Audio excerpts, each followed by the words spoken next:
নজনেরা, যুবকেরা, ছেলেরা, বাচ্চারা, পর্দানিশীলা মা ও বোনেরা, আখান খুনি শুনে গেলি আল্লাহ নবী দো জাহানের বাদশাহ হাবিবুল্লাহ গে নবী জনাবে মুহাম্মদ রাসূলুল্লাহ গে সাল্লাল্লাহু আলাইহি ওয়াসাল্লাম পিছনে নামাজ আদায় করতে, রোজা করতে, হজ করতে, যাকাত দিতে, সাহাবায়ে কেরামেরা নবীর হাতে হাতে এমনি করে ঈমানি কালেমা পড়ে মুসলমান হওয়ার পরে ও রমজান আসলে তাদের চোখ দিয়ে পানি ঝরা বন্ধ হতো না। আল্লাহ নবী এক তারিখে বলেছিলেন, ও সাহাবীরা, আমি রাসূলুল্লাহ তোমাদের জানিয়ে দিলাম রমজানুল মুবারকের একটি রাত আছে, লাইলাতুল কদরের রাত। ওই রাতে আল্লাহ দরবারে রোনাজারি করলে এক রাতের ইবাদতকে আল্লাহ সহস্র মাস থেকে অধিক বানিয়ে দেয়। ও নজনেরা, যুবকেরা, আল্লাহ নবী বর্ণনা করেছিলেন বাবা সাহাবীরা, শুধু তাই নয়, আরো একটা রাত আছে ঈদের রাত। ওই ঈদের রাতে আল্লাহ দরবারে রোনাজারি করলে আমার আল্লাহ বান্দার কান্নাকে কবুল করে নেয়। ও নজনেরা, আল্লাহ নবী জানালেন বাবা সাহাবীরা, ঈদ হলো তাদের জন্য, ঈদের নামাজ হলো তাদের জন্য যারা এক মাস ধরে রোজা রেখেছে, এক মাস ধরে নামাজ আদায় করেছে, এক মাস ধরে সেহরি করেছে, ইফতার করেছে, তারাবি নামাজ আদায় করেছে, এবং যাদের রোজা নামাজগুলো আল্লাহ দরবারে কবুল হয়েছে, ওই বান্দা বান্দির জন্য আমার আল্লাহ বেহেশতের উপহার ঈদ দান করেছে। আরো কি জোরে বলুন না সুবহানাল্লাহ। ও নজনেরা, যুবকেরা, ছেলেরা, বাচ্চারা, পর্দানিশীলা মা ও বোনেরা, আলোচনা বোঝার চেষ্টা করো। আল্লাহ নবী ইন্তেকালের দিন হযরত সিদ্দিক একবার হুজুর আমার খেলাফত আপনার সামলালেন। 2 বছরের পরে হুজুর ইন্তেকাল হয়ে গেল। এবার খলিফা পদে আমিরুল মুমিনিন খলিফাতুল মুসলিমিন ওমর আল্লাহর এই পৃথিবীর জমিনে, আরবের জমিনে, মক্কা মদিনার গভর্নর হলেন হযরত আমিরুল মুমিনিন ওমর সম্পর্কে নবী বলেন, ও আমার সাহাবীরা, জান্নাতি মানুষ যদি দেখতে চাও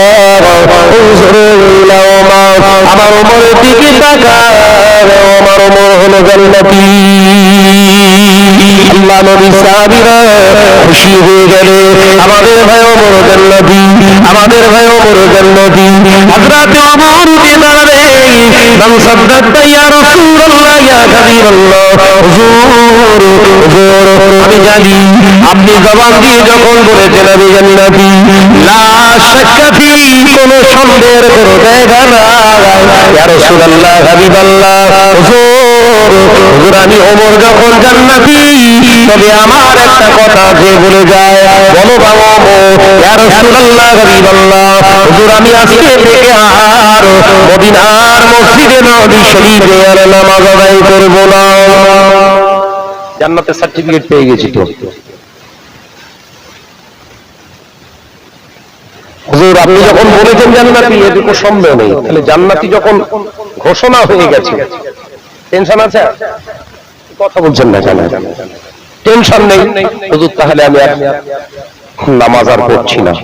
বিশ্ব নবী বললেন, নাই বা পড়লে ওমর, তবুও বলছি জান্নাতি। জোরে বলবেন না, নাই বা পড়লে নামাজ, তবুও বলছি রাসূল জান্নাতি। একবার জোরে বলুন, ইয়া রাসূলুল্লাহ, হাবিবাল্লাহ, তাহলে আমি চলে যাই? হ্যাঁ এসো। হুজুর আমি কিন্তু আর নামাজ পড়তে আসবো না, নাই বা আসলে তবু আমি রাসূল বলছি তুমি জান্নাতি। একবার জোরে বলুন। যাতে ওমর বেরিয়ে যাচ্ছে, সাহাবাই কেরামের অবাক হয়ে, কিরকম হলো ইয়া রাসূলুল্লাহ? বলে কিচ্ছু হয়নি, চুপ করো, কিচ্ছু হয়নি, চুপ করো। হুজুর ওমর চলে যাচ্ছে, যাক যেতে দাও। এই আমার সাহাবীরা শোনো, আজকে আসরের আজান হবে, বেলাল আমার আজান দেবে, আজানের পরে পরেই জামাত হবে। অন্য দিনের জন্য একটু লেট হয়, আজকে আর লেট হবে না, আজকে তাড়াতাড়ি জামাত হবে। কেমন? ওমর যেন জামাত না পায়। একবার জোরে বলুন, বুঝতে পারেন? ওমর বলছে আসবো না, আর নবী বলছে যেন জামাত না পায়। নবী উম্মতের প্রতি এতটাই বিশ্বস্ত, নামাজ কাজা হবে না। একবার জোরে বলে, ওই বিশ্বাসটা আছে আমাদের? পাক্কা হারামখোর। এমন এমন ভাষণ লিখতে মনে হচ্ছে পুরো এই আসমান থেকে পড়ে ঝোলায়।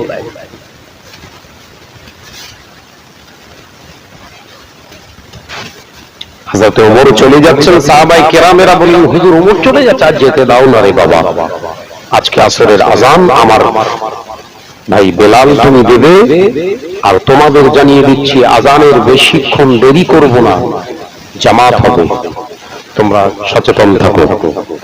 সাহাবায়ে কেরামরা স্বতঃস্ফূর্তভাবে সব সচেতন। আযান হয়ে গেছে, আসরের ওয়াক্ত এসেছে, আযান দিয়েছেন।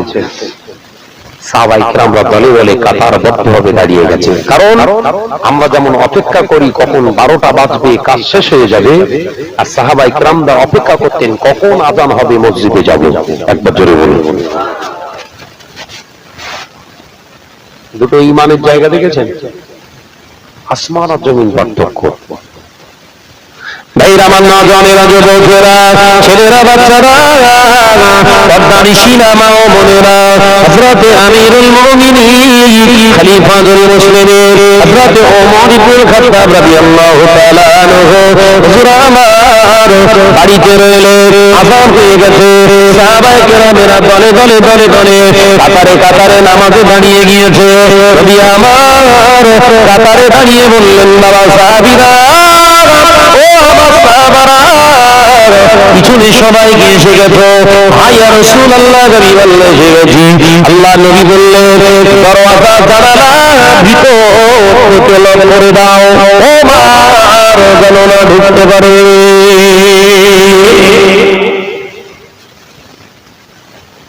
আগে একটা বললেন যে আযানের পরই জামাত হবে, হচ্ছে। আবার নবী কাতারে ইমামতির জায়গায় দাঁড়িয়ে বললেন, লক করে দাও যেন ভিতরে না ঢোকে। তার মানে নবীর আত্মবিশ্বাস এতটাই, ও আসবেই। একবার জোরে বলে, একবার জোরে বলেন না। জান্নাতি কেন বুঝতে পারছেন না? ও নওজওয়ানেরা, আল্লাহ নবী কলিজার সাহাবী হযরত ওমর রাদিয়াল্লাহু তাআলা আনহু বাড়িতে আছে, আযান শুনেছে। হুজুর আমার অস্থির হয়ে যায়, একবার এদিকে একবার ওদিকে। হযরত ওমর নিজেকে ধরে রাখতে পারলেন না, গুটি গুটি পায়ে মদিনার মসজিদে নবী শরীফে আসেন। এসে দেখেন কিনা বাইরে থেকে নয়, ভেতর থেকে সমস্ত দরওয়াজা জানালাগুলো বন্ধ করা হয়েছে। ভিতরে জামাত চলছে, জামাতের ইমাম বিশ্বনবী হযরত ওমর মদিনার মসজিদে নবী শরীফটা চতুর্দিকে ঘুরলেন, কোথাও দিয়ে ঢোকা যায়। ওমর চতুর্দিকে ঘুরলেন, কোথাও দিয়ে ঢোকার রাস্তা নাই। একবার ঘুরলেন, দুবার ঘুরলেন, তিনবার ঘুরলেন। ওমর দিশাহীন হয়ে গেছে, নিজেকে ধরে রাখতে পারে না। হযরত ওমর রাদিয়াল্লাহু তাআলা আনহু, হুজুর আমার বিসমিল্লাহ আল্লাহু আকবার বলে এক ধাক্কা মারলেন। মদিনার মসজিদে নবী শরীফের খিলটা ভেঙে গিয়ে দরওয়াজাটা খুলে গেছে।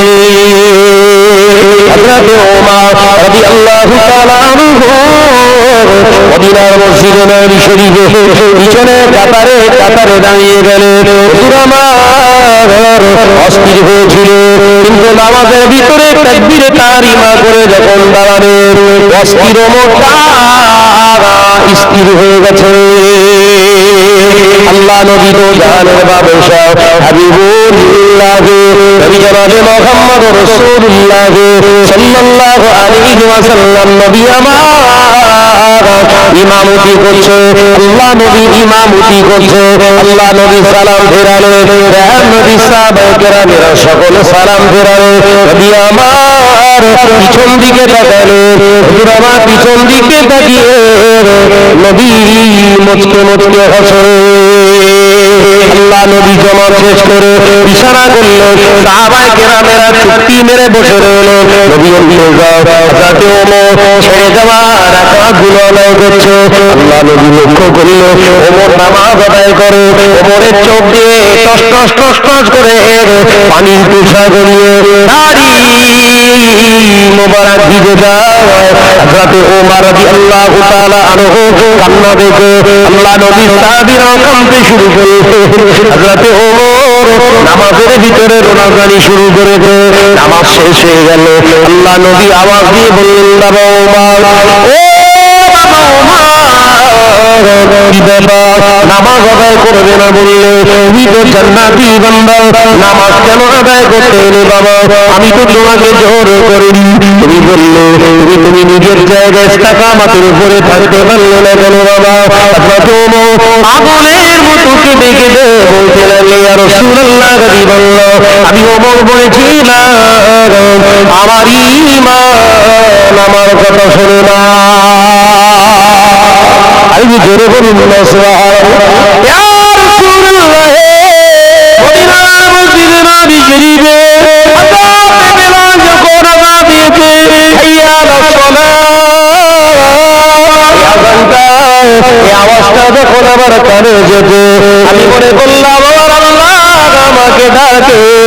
আমি ওমর যে ফিরে যায়, আমার আল্লাহর প্রতি ঈমান এনেছি, ওই আল্লাহর ডাকে যদি আমি না সাড়া দিই, কিয়ামতের দিন কি করে দাঁড়াবো?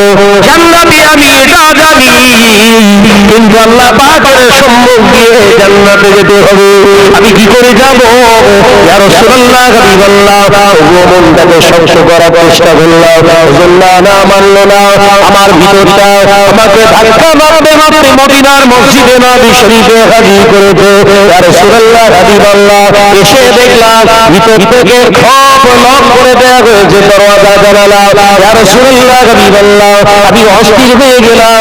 আমি মদিনার মসজিদে নবী শরীফে আমার নবী নামাজ আদায় করা, আমি এসে নামাজ আদায় করতে পারবো না।